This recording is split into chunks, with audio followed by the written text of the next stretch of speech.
ഏവർക്കും പുതിയൊരു വീഡിയോയിലേക്ക് ഹാർദമായ സ്വാഗതം. ഇന്നത്തെ വിഷയം നമ്മൾ തക്കാളി, വഴുതന, പച്ചമുളക് എത്ര നന്നായിട്ട് നമ്മൾ വെച്ചാലും നമ്മൾ കൊടുക്കുന്ന വളം അനുസരിച്ചും അതേപോലെ കൊടുക്കുന്ന ജൈവ കീടനാശിനികളും അതേപോലെ സൂക്ഷ്മാണുക്കളും എത്ര കൊടുത്തെന്ന് പറഞ്ഞാലും നമ്മുടെ മണ്ണിലെ കീടാണുക്കൾ അതായത് രോഗകാരികളായിട്ടുള്ള അവയെ ചില സമയത്ത് നമുക്ക് പൂർണ്ണമായിട്ട് നശിപ്പിക്കാൻ സാധ്യമല്ല. ഇതിപ്പോൾ കണ്ടോ, ഇത് എൻ്റെ ഒരു തക്കാളി വഴുതന ഞാൻ എൻ്റെ വീഡിയോയ്ക്കകത്ത് ഞാൻ കാണിച്ചിട്ടുണ്ട്. തക്കാളി വഴുതനയുടെ ആ വീഡിയോ നിങ്ങൾക്ക് കാണാം. അതേ വഴുതന തന്നെയാണ് ദാണ്ട് ഈ ഉണങ്ങി നിൽക്കുന്നത്.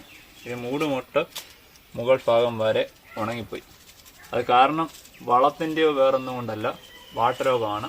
അപ്പോൾ ഈ വാട്ടരോഗം വന്നത് ഈ മണ്ണിനകത്ത് കുമ്മായം ട്രീറ്റ് ചെയ്ത് 15 ദിവസം മിനിമം വിട്ടതിന് ശേഷം സ്യൂഡോമോണാസിൽ മുക്കിയിട്ടാണ് ഇവ നട്ടത്. സ്യൂഡോമോണാസിൽ മുക്കി പിന്നെ അതേപോലെ തന്നെ ബാക്കിയുള്ള അസുഖങ്ങൾക്കായിട്ട് വെർട്ടിസീലിയോ അതേപോലെ വിവേറിയ ബാസിയാന ഇവയെല്ലാം കൊടുത്തതാണ്. പക്ഷേ എന്നിട്ട് പോലും ഈ ഒരു അവസ്ഥ വന്നു.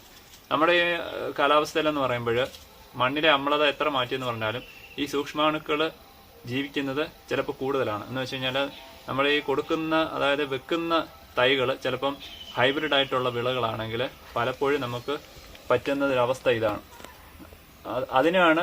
അതിനെ മറികടക്കാനാണ് പലരും ഗ്രാഫ്റ്റ് തൈകൾ ഉപയോഗിക്കുന്നത്. അപ്പോൾ ഗ്രാഫ്റ്റ് തൈ ഉപയോഗിക്കുന്നതിൻ്റെ ഗുണമെന്ന് പറയുന്നത് നമുക്ക് ഈ മണ്ണിലേക്ക് പോകുന്ന തണ്ടുകൾ അതായത് അതിൻ്റെ തായ്തടി അതായത് ആ മണ്ണിൻ്റെ വേരെന്ന് പറയുന്നത് ചുണ്ടച്ചെടിയും മുകളിലേക്ക് വരുന്നത് നമ്മൾ ഏത് പ്ലാന്റ് ആണോ എടുക്കുന്നത്, അത് വഴുതനയെങ്കിൽ വഴുതന, പച്ചമുളകെങ്കിൽ പച്ചമുളക്, തക്കാളിയെങ്കിൽ തക്കാളി, ഇവയെല്ലാം ഒരേ കുടുംബക്കാരാണ്. സോളാനേസി എന്ന് പറയുന്ന ഒരു കുടുംബക്കാരാണ്.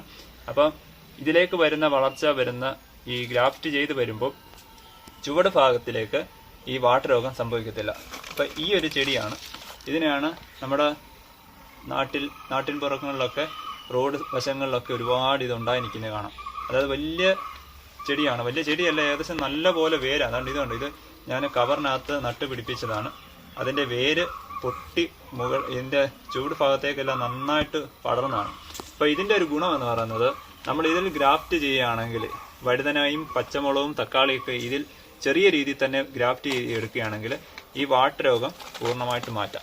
ഇപ്പോൾ ഈ വാട്ടരോഗം ഇനിയിപ്പോൾ ഈ ഒരു ഭാഗത്തേക്ക് ഞാൻ എന്തെങ്കിലും പച്ചമുളകോ തക്കാളിയോ വേറെ എന്തെങ്കിലും വഴുതനയോ ഏത് ഇവിടെ വെച്ചെന്ന് പറഞ്ഞാലും ഇതൊരു 2 മാസം നന്നായിട്ട് വളരും, പിന്നെ പൂർണ്ണമായിട്ടും ഇവ നശിച്ചു പോകും.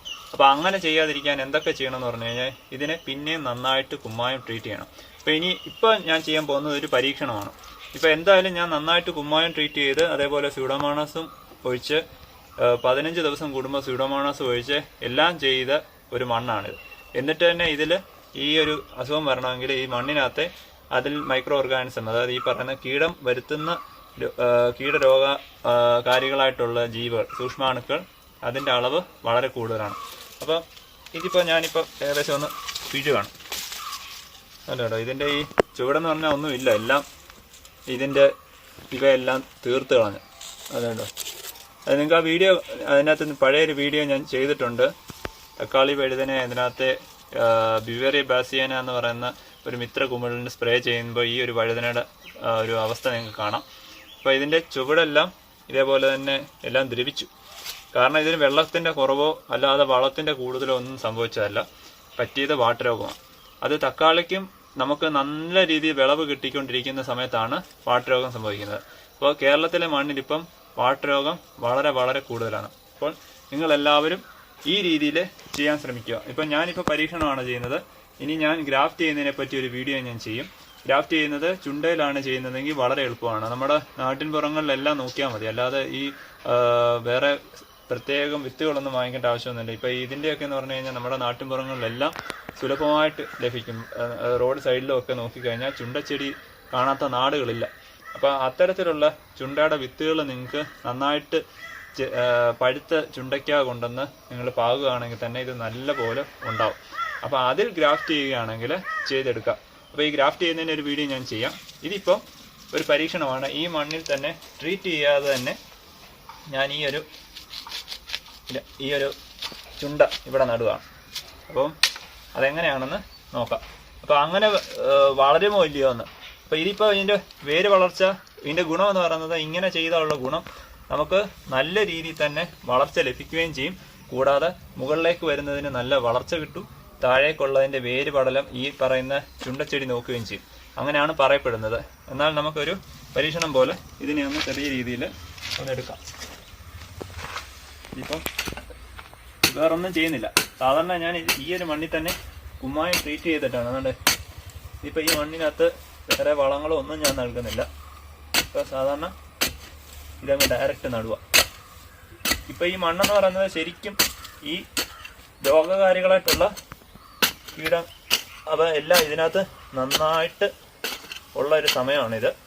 കാരണം ഇത് വാട്ടരോഗം വന്ന മണ്ണാണ്. അപ്പോൾ ഇതിനെ ട്രീറ്റ് ചെയ്യാതെ തന്നെയാണ് ഞാനിത് നടാൻ പോകുന്നത്.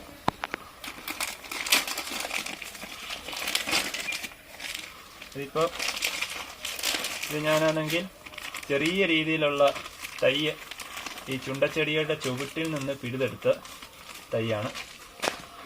അങ്ങനെ പിഴുതെടുത്ത തൈ നമുക്ക് ചെറിയ കവറിലേക്ക് മാറ്റിയാൽ തന്നെയും ആദ്യമൊക്കെ ഒരു വാടി നിൽക്കും.